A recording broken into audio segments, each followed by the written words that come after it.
Bonjour tout le monde, assalamu alaikum wa rahmatullah. Pour les nouveaux, bienvenue sur votre chaîne La Clé du monde numérique et ñu ngi jaajëfal ñëpp si ànd bi ngeen ànd bu rafet bi ngeen ànd ak ñun di leen ñaan tamit ngeen gën a partagé ngeen gën a bu fekkee ne yaa ngi si la vidéo te abonné ko bul fàtte abonné. C'est simple da ngay cliquer si touche bi fi ñu bind abonné après ça y est c'est fini. Ok. Tey ñu ngi leen di baalu àq bu baax a baax a baax a baax si gëj a def vidéo gi ñu ngi vidéo ñu ngi leen di baalu àq bu baax a baax a baax si gëj a def gi ñu gëj a def vidéo et aussi ñu ngi leen di baalu àq bu baax a baax a baax si événement bu ñu jàll muy lan grand fête de tabaski. Grand fête de tabaski bi ñu jàll léegi bi ñu jàll temps yi jàll ok ñu ngi baalu àq ñëpp di baal àq ñëpp di ñaan yàlla ñu teewee ko ay déwén tey lu ñu ñëw mooy lan si benn logiciel mooy cinéma 4D lu ñu gis cinéma 4D tey mooy animation gisoon nañ si comment on fait l'animation en posant des images clés seulement mais waxuma la woon nu ñu defee en réglage yi pour nga mën ko enregistrer donc danañu si ñëw tey incha allah balaa vidéo bi gën a gudd kon ñu jubli si affaire yi ok lu ñuy ñëw lu ñu leen leeral la mooy lan mooy qu'est-ce qu'une image clé est une image créée dans le monde dans le monde du dessin animé représentant les extrémités d'un mouvement et servant de référence à l'intervalliste pour créer les images intermédiaires de l'animation donc image clé nekkul leen lu dul ñaari point yi ngay teg pour nga mën a xam animation bi du début commencement ak fin bi loolu moom mooy image clé benn image bi moom mooy commencement benn image bi moom mooy marqué fin bi kon on peut pas faire de l'animation sans poser des images clés ok ak banaata lan la cadence d'image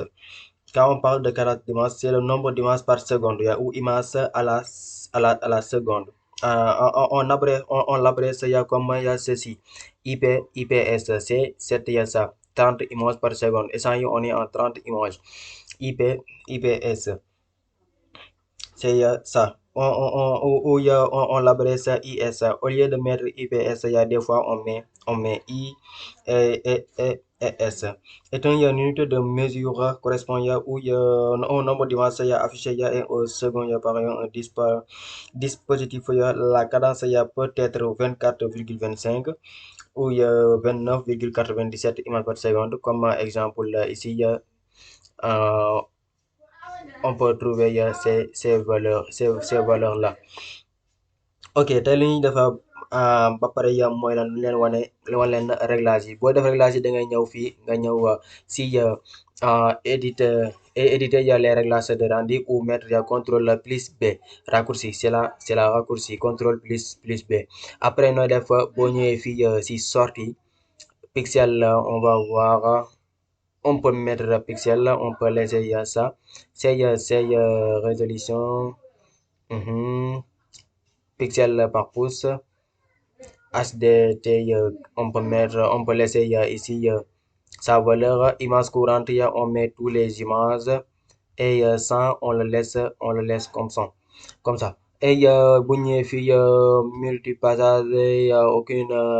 réglage après boo ñëwee anti-aliasing géométrie on met au mieux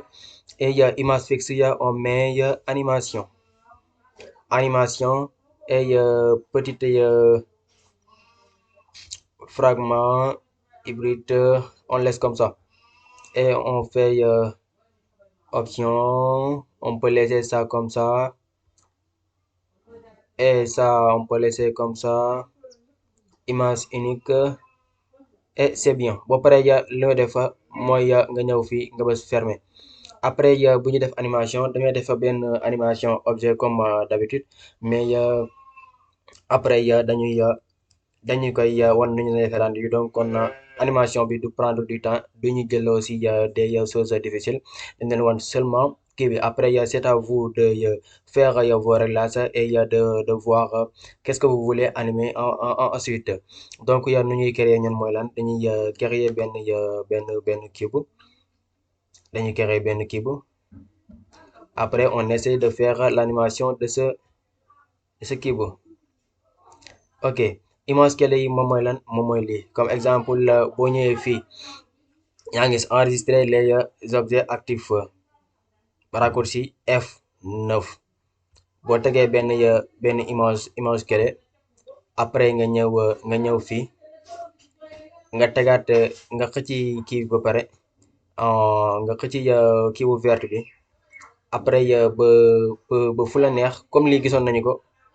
nga tegaat beneen image clé li lañu wax moom mooy image clé mënoo am animation sans nga poser image clé après aussi mën nga xëcc bi ba fii ba fu la neex ak looy animé rek nga tegaat beneen image clé ok léegi boo bësee play waaye lii la ñuy am soo bësee play lii la ñuy am léegi yow boo ko bëggee enregistrer c'est simple la da ngay ñëw gisoon nañu lii léegi da ngay ñëw si rendu ya dans le visualiseur contrôle majuscule raccourci majuscule plus R moom moo nekk raccourci bi après boo ñëwee la ngay def mooy clic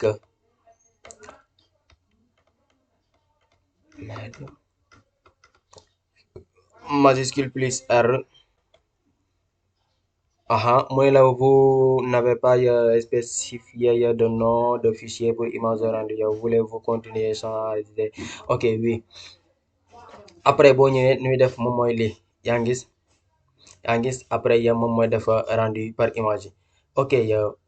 dama am lu ma fàtte préciser moom mooy instant yi 30 kii la quoi 30 image créé mais aussi damay ni wax dama fàtte projet mooy lan les animations basiques position l'échelle la rotation paramètres les images clés d'animation sont sur la timeline qui va de 0 à 90 pour F ça veut dire image F la signification de F c'est image fréquence et ces images clés sont de couleur bleue et le couleur d'animation est en vert couleur d'animation bi moom mooy ma ne woon doon sànq mooy bi ñu doon utiliser sànq boobu moo nekk en vert donc animation bi léegi mu pare noonu rek da ngay enregistrer après da lay wax nañu koy enregistrer avant ñuy arrêter donc bu ngeen jógee si lii ku nekk war na mën a def ay animation ku nekk war na mën a dugg si logiciel am xool ay animation yu mu mën di def des personnes animer des personnages animer des objets animer des textes ou quoi qu'il désire rek mën na ko animer si à travers Cinema 4D mu nekk logiciel boo xamante ni dafa yaatu trop logiciel boo xamante ni liñ si mën a def bëri na ku nekk yow yaa xool rek loo sa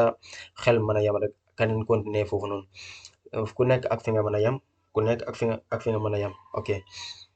donc animation bi nii lay demee te ñu ngi leen ñaan bu fekkee ne abonné nga xaar yeneen vidéo yi ñëw incha allah ñu gis les choses les plus avancées incha allah te bu fekkee am nga question bu war a poser et ainsi de suite mën nga ko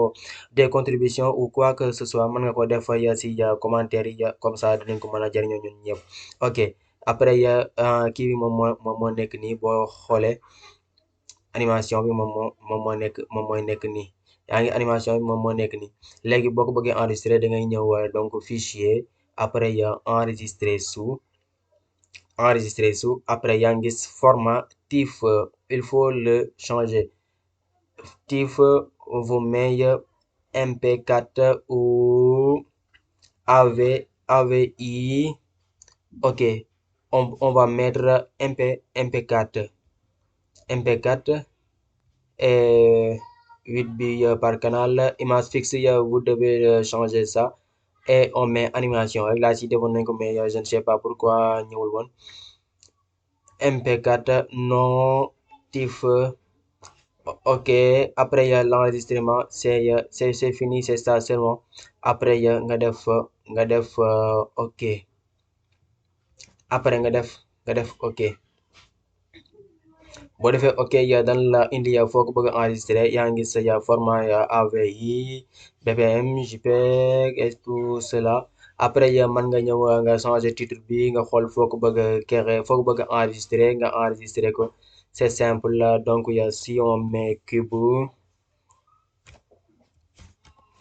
Kibu après tu peux enregistrer ça bureau bureau, on peut enregistrer ça ici. Vous voyez, l'enregistrement sera plus rapide que sa visualisation. Donc, vous voyez, benn temps li rek moom moo si yàgg animation bi nii après c'est terminé boo génnee da nga gis sa animation. Vous voyez mi ngi nii animation bi moom moo nekk nii.